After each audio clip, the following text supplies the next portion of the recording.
Okay, so the title of this is Your Roadmap to Money in the 2020s. And this is based on a recent book of mine, which you can read for a more in-depth view. But what we're going to be talking about today is going to give you the specifics, the broad strokes of what you need to understand here. Now, first, what I want to do is I want to tell you a story. When I was in officer candidate school in the U.S. Army, by the way, officer candidate school is something that you get selected for. If you're an enlisted soldier and you're doing very well, they can select you to become an officer. It's one of the many paths you can take to become an officer. Officer candidate school was a very interesting experience. We had a class that we went to, or many classes that we went to in this building, this iconic building called Building 4. Building 4. And we nicknamed it Building Snore because the classes that we got in that room were always so dull. We would joke that maybe they installed some life-sucking rays into the fluorescent tubes on the ceiling because it was so excruciatingly boring. And one day we go into Building 4. And by the way, this is a building where the students of the School of the Americas, like Emmanuel Noriega was in this building. All of the great generals that you've heard of in the U.S. Army, they have all been in this building. It's an iconic building in Fort Benning, Georgia. One day we went in expecting to be bored out of our minds as usual, and we knew instantly that we were going to have a very different experience, because when this man walked into the room, we nicknamed him Yoda, by the way. When he walked into the room was electric. You could feel this man's presence in the room. And immediately everybody kind of sat up a bit in their seats because they realized that this was going instantly. Nothing had even come out of his mouth yet. And we knew that something was about to happen. He doesn't introduce himself. He just says, "What is the single distinguishing characteristic of a leader?" He just asks that question. Now, here we are. We're supposed to be the best of the best.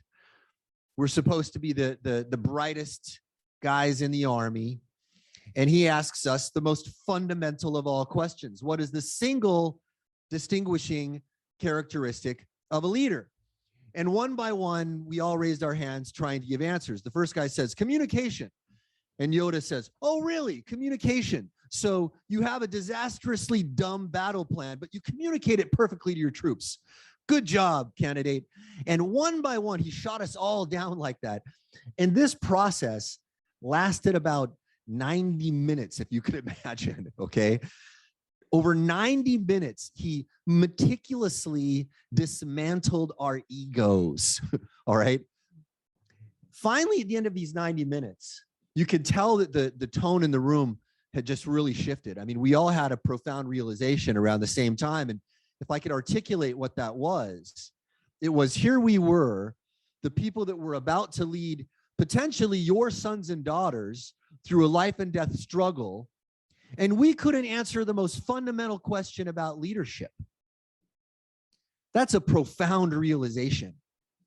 And I'm grateful to this day, because if you walk into your life or into any leadership situation with too much ego, if you think you've got it all figured out and you don't, you're in deep doo-doo, okay? And you need to undo that.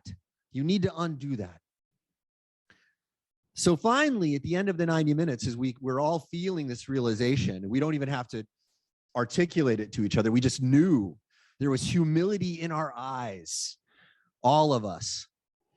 And he says, seriously, not one of you, not a single one of you, no?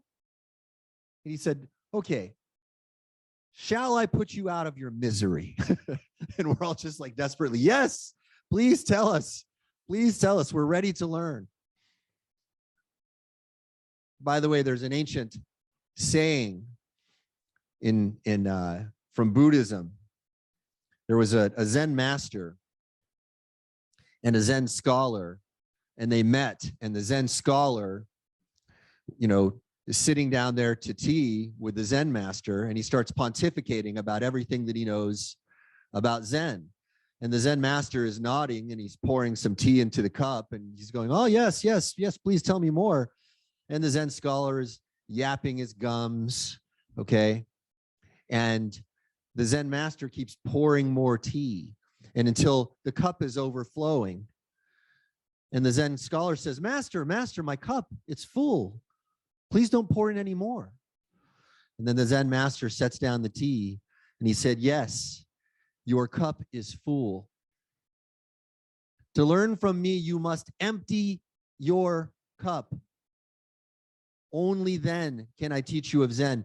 And that is what this man, Yoda, did for us. He emptied our cups pretty hard. He emptied our cups and gave it a shake and slapped us around a little bit to get us to realize that we needed to let go of our preconceived notions to be ready to learn.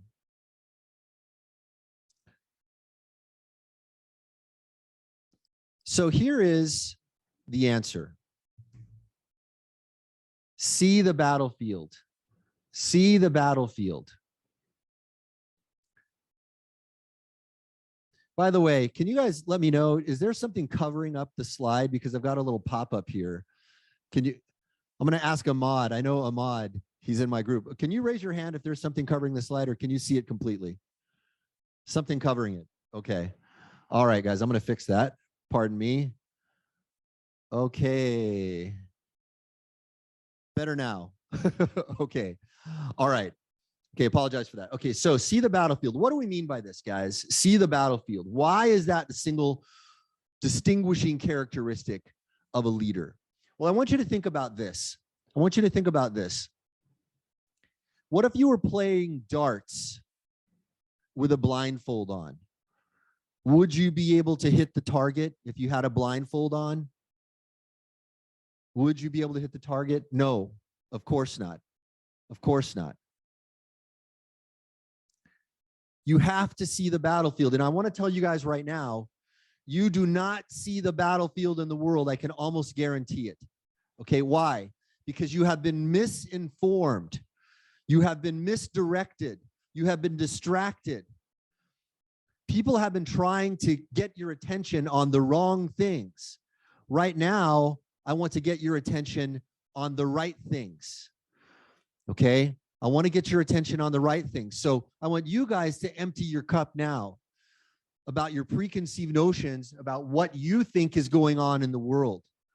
Because there is something much larger going on in the world than what you probably think is going on. Now, I don't know you. I don't know what's in your mind, but I can play the statistics. Statistically speaking, it's very unlikely that you know what's actually going on, the important stuff. Okay, again, this is bigger than COVID. It's bigger than Ukraine. It's bigger than all of the divisive issues that they have us all talking about.